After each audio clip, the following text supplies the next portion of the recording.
Olá, sejam bem-vindos à nossa terceira aula sobre figuras de linguagem, tá? É a nossa penúltima aula, faltou apenas agora a aula sobre figuras sonoras, tá?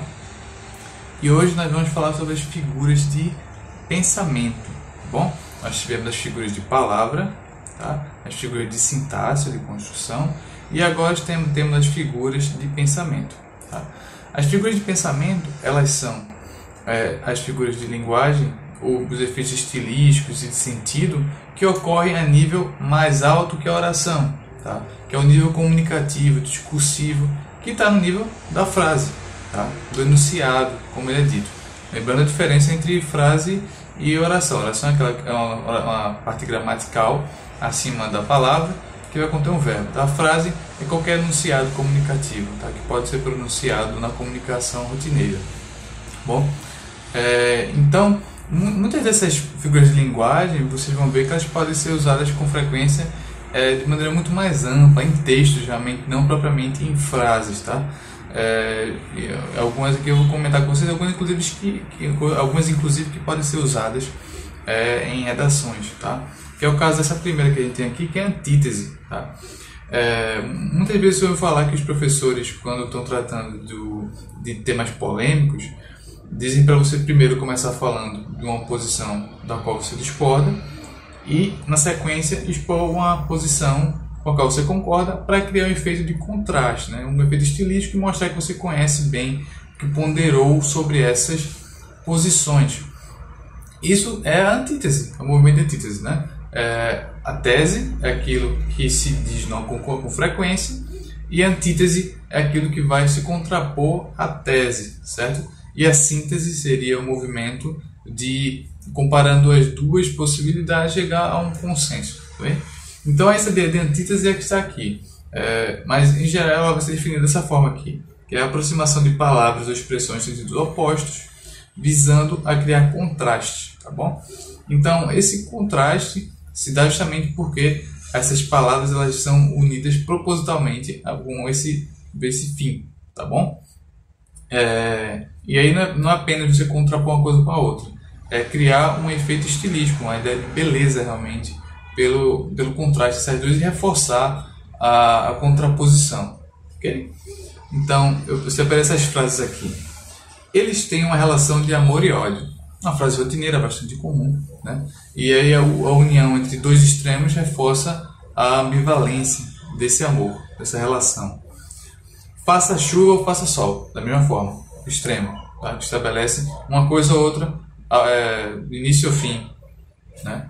E aí cria uma ideia de maior contraste e embeleza o discurso. Ele é alfa e ômega, né? Ele é começo e fim, não ter dito. Também, mesma coisa. A poesia revela o sim que habita ou não. Aqui, da mesma forma, você tem um estabelecimento de contraste por meio de termos que são contrapostos. Certo? A segunda que vamos tratar é a apóstrofe. Vocês já devem ter ouvido falar sobre o vocativo nas aulas de sintaxe. Bem, o apóstrofe, essa figura é uma espécie de vocativo. A diferença é que ela não vai se dar a nível oracional, e sim a nível frasal, a nível do discurso. Então ela consiste em evocar uma entidade real ou fictícia a que se dirige o discurso. Tá bom? Então, nas orações se usa o apóstrofe para se referir a Deus ou a Maria, dependendo de a quem se faça a oração, certo? Então, separei aqui esses vocativos que entendo como um vocativo a nível do discurso, né? Salvem, ó grandes escritores, a literatura moderna. Perceba que eu não posso estar falando diretamente com os escritores, então nem com esses grandes escritores, eles nem estão presentes para ouvir o que eu estou falando. Mas eu utilizo como efeito retórico, eu não estou efetivamente comunicando com eles, tá bom? Se eu disser, por exemplo, essa exclamação, ó céus, mesma forma, estou evocando os céus, mas eu não estou necessariamente querendo falar diretamente com eles, tá? Recife, onde as tuas belezas? Mesma coisa. Recife não é nenhuma pessoa, mas eu estou fazendo referência a ela, estou falando com ela. Não me diga, fulano, que lhe aconteceu o que imagino que aconteceu. Né? Que é a mesma coisa. Se qualquer nome aí que você quiser inserir, seria ainda assim uma apóstrofe. Certo? Outra coisa também é que eu usei o exemplo aqui de Recife. Né? Recife, ele aí está de certa forma personificado, como se eu pudesse me comunicar com a cidade. Vocês vão ver que a gente faz uma diferença entre elas, mas muitas vezes essas figuras de linguagem se entrelaçam. Tá? Então, às vezes, mais de um exemplo vai transparecer mais de uma figura, certo? Bom, a terceira é eufemismo. Vocês devem conhecer também esse termo, ele é bastante comum. Ele consiste em suavizar expressões que possam soar ofensivas para o interlocutor, tá bom? Então, por exemplo, se alguém morreu, você não vai dizer, se for uma coisa grave, né, um parente próximo, você não vai dizer para a pessoa que ele morreu. Quer dizer, até pode dizer, mas se você quiser suavizar, você pode dizer que ele foi dessa para melhor, né? Então, trata-se de uma criança gênio forte. Se for uma criança chata, que ninguém consegue lidar, você diz, é gênio forte. Ela tem uma individualidade muito difícil. Mesma coisa, sua roupa é bem cheia de detalhes, né? Então, se você quiser falar que a pessoa tem uma roupa muito espalhafatosa, que não é muito bonita, você usa aí esse eufemismo. Você só é mal compreendido. Tá? Você não é burro, você só é mal compreendido. Você não compreende muito bem o que você diz, você não está alucinando nem nada. O problema são os outros, né? A outra aqui é gradação, tá? Que é uma sequência de ideias dispostas, semelhantes, mas que variam em intensidade. Tá bom? Então, você vai ter uma gradação tanto a nível ascendente como a nível descendente. Tá? A questão isso depende muito da frase, porque em alguns casos, a intensificação da coisa ela pode, na verdade, ter o sentido oposto. Então, eu vou exemplificar melhor aqui na sentença. Nessa primeira não, mas na segunda. Ele foi ruim, péssimo, abominável comigo. Aí sim, a gradação indica uma maior força, né? Eu vou piorando o adjetivo e eu vou piorando também a força do aparecimento da palavra, da frase, né? É como se eu estivesse cada vez mais piorando a forma como ele agiu comigo. Mas nesse segundo caso aqui, não, observem a nuance. Uma palavra, um olhar, um gesto era suficiente para causar estranheza. A princípio, uma palavra deveria ser algo mais próprio para causar a estranheza, tá? Seria a coisa mais evidente. Mas aqui eu quero passar uma ideia de cúmulo. Então, mesmo uma coisa pequena passa uma ideia de intensidade da ação. Então, em vez de ser uma palavra, o que está causando estranheza é o gesto. De tal forma, a pessoa está desconfiada. Tá? Então, nesse caso aqui, você tem uma gradação. Tá? Então, palavra, olhar, gesto, de algo mais explícito para algo menos explícito. Então, você teria de mais para menos. Mas, ao mesmo tempo, é o menos que é mais importante aqui. Que ele tem uma maior força, justamente porque é o menos que indica o cúmulo. Tá? Então, é meio paradoxal. Muitas vezes vão se falar de gradação ascendente e descendente, mas em geral está muito entrelaçado, nem sempre é tão fácil diferenciar isso, tá bom? O poema bagunça, destrói a gente, que é a mesma coisa. Bagunça, destrói, tá? Uma intensificação por meio da gradação e um reforço desse poder que o poema tem. Ele é limitado, ser fechado, homem pequeno, minúsculo. Aqui sim, eu vou diminuindo a pessoa, né? Vou retomando e diminuindo quem é esse ser e ao mesmo tempo eu intensifico a ideia de que ele é uma pessoa muito fechada, muito pouco aberta ao diálogo, muito pequena. Bom, a outra figura de linguagem de construção aqui, de pensamento, aliás, desculpa, é a hipérbole, né? Vocês também já devem conhecer. A hipérbole consiste num exagero deliberado para reforçar um adjetivo ou mesmo uma expressão utilizada em relação a alguma expressão. Então vejam só, ele chorou rios de lágrimas. Ninguém acha que a pessoa vai realmente chorar rios de lágrimas, é um exagero. Agora percebam também que é algo metafórico aí. Por isso que elas estão se entrelaçando. Aquela fazenda é do tamanho do mundo. Mesma coisa, a pessoa sabe que ela é do tamanho do mundo, mas aí se exagera. Não é hipérbole. Ele é pequeno feito uma pulga. Mesma coisa. A não ser que seja realmente uma coisa muito pequena, mas pensei falando de uma pessoa que é pequena feito uma pulga. O homem é doido de rasgar dinheiro. Tá? Não necessariamente ele rasga, mas ele é muito doido. Eu quero intensificar isso. Bom? A outra também é bastante comum, que é a ironia, né? Que é quando você diz algo pretendendo dizer outra coisa. Aí isso fica evidente no discurso. Quando a pessoa não pega a ironia, o problema dela, da pessoa que está ouvindo. Né? Então, por exemplo, se alguém fez uma coisa muito ruim na minha casa, eu digo, que serviço fantástico. Ironia, né? Você está falando daquele sujeito gigante ali, se for um sujeito pequeno, evidentemente. Esse político fez muita coisa, trabalhou muito, roubava a gente todo dia. O que é a ironia é a primeira parte da frase, né? Esse político fez muita coisa, trabalhou muito. Se ele roubou, ele não trabalhou, ele trabalhou em prol dele. Aí é a ironia.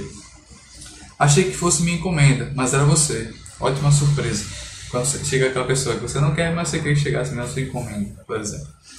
Tá? Então aí é a ironia. Tá? A outra aqui é bem legal também, que é o paradoxo. Ela tem ela não é um efeito paradoxal porque geralmente se entende o que ela pretende, mas ela tem um efeito de força muito grande, sobretudo na literatura, né? Então, também conhecida como oxímoro, consiste em criar um contrassenso intencionalmente. Isso aqui é importante. Não um paradoxo que a pessoa não soube argumentar, um paradoxo criado intencionalmente com um fim comunicativo explícito. Tá? Então veja, feliz culpa é o que me restou. A pessoa sabe o que significa culpa, que é ruim, mas é de propósito que ela coloca o feliz para realçar determinado efeito de sentido, certo? É como se a pessoa fez algo que na verdade que é culposo, mas ao mesmo tempo lhe deu prazer. Então é uma feliz culpa. Para justamente tentar pegar esse movimento ambíguo causado por isso. Valentia covarde brigava com pistola na cintura. Tá? É um sujeito ao mesmo tempo valente, mas também é covarde porque ele está se garantindo com uma arma, né? Vivemos em uma ditadura democrática, que é a mesma coisa. Eu quero dizer que o governo, ele, apesar de ter eleições, ele ainda assim tem posturas que são antidemocráticas. Então eu digo ditadura democrática. É um paradoxo, porque não pode coexistir ditadura e democracia. Tá? Tem algo também de hiperbólico aqui. Certo? Percebe sempre esse movimento duplo e às vezes até triplo das figuras de linguagem. É chamado ódio do bem. Um ódio não pode ser do bem, tem que ser do mal, né? Mas aqui se faz o paradoxo como se alguns ódios fossem justificados por de alguma forma ter uma justificativa moral, tá? Uma questão ética envolvida. Tá? A outra aqui que eu falei sobre Recife mais acima, que é a personificação, tá? Que consiste em dotar de humanidade seres inanimados e irracionais, certo? Hoje em dia, alguns exemplos da gramática têm cheiro de mofo, né? Porque a gente tende a conceber os animais de maneira muito mais complexa do que realmente se pretende. Mas, em geral, eu tentei pegar exemplos que fossem um consenso. Tá? Então, vejam, o sol da manhã acariciava minha pele. Também tem algo metafórico aqui, né? Mas aqui eu estou pegando o sol da manhã e estou atribuindo-lhe características que são humanas. O sol da manhã não pode acariciar ninguém, primeiro porque ele não tem braço, segundo porque ele não é uma pessoa. Terceiro que se ele acariciar alguém, só vai morrer. O gato pensava no que viria a seguir. Gatos não pensam, até onde a gente sabe. Tá? O relógio clama por rapidez. O relógio não tem boca, não fala nada. A morte roubou a alegria da casa. A morte não é uma pessoa, né? Salvo alguma crença eventual. Mas, em geral, não se compreende como uma pessoa, então eu personifico e dou uma característica que é o ato de roubar. Tá? A outra que eu pretendo tratar é a reticência. Também o nome já é bastante conhecido por vocês e diz algo que você já deve saber, mais ou menos o que seja. Que consiste nessa suspensão do pensamento, mas sempre deixando algo que exige o complemento do ouvinte, do interlocutor, mas que ele consegue recuperar. Tá? Então, perceba, ele encontrou com uma... Você sabe, tá? A pessoa sabe o que eu gostaria de dizer, mas aí eu utilizo a suspensão do pensamento pela reticência e pela pausa prosódica na fala. Né? Estou carregando as sacolas, você é tão forte. Estou pedindo para a pessoa me ajudar a carregar as sacolas, evidentemente. Sabe este livro? Fui almoçar no shopping, estava em promoção e acabei comprando.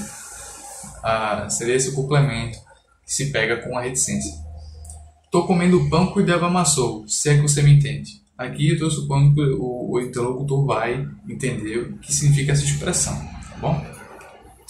A outra é a retificação, tá? O nome também já diz bastante. O que é retificar? Retificar é corrigir, melhorar, tá bom? Então consiste em precisar ou modificar algo que foi dito anteriormente, mas sempre de modo deliberado, com vista a causar um efeito, tá? Não uma mera correção. Então veja só, é uma beleza, ou melhor, uma obra-prima este edifício. Não é que a pessoa retira o que ela disse antes, mas é que ela quer causar um efeito, sobretudo pela criação de um contraste. Tá? pela essa retificação, é como se ela fosse acometida por um sentimento de impossibilidade de dizer aquilo. Então, a economia está toda ruim. Não, minto. Alguns ainda lucram. Aqui também tem algo de ironia nessa retificação, né? Eu li o livro de escritor italiano. Aliás, o escritor italiano. Aqui também é uma retificação para enfatizar que eu gosto muito, que é um escritor muito importante, muito bom na Itália. Estava tudo bagunçado. Ou melhor, aquilo era a própria bagunça. Bom, então vocês percebem, existe aqui essa figura de linguagem, sempre a utilização do aliás, do ou melhor, mas elas também sempre estão se relacionando entre si, tá? Sobretudo porque elas dão um nível frasal. Então, não é frasal a sentido do nível discursivo, né? No nível do texto propriamente, não no nível oracional, tá bom? Então, pessoal, era isso por hoje. A gente se vê na próxima aula, que vai ser sobre figuras sonoras, que também são bem legais para o Enem, certo? Até mais.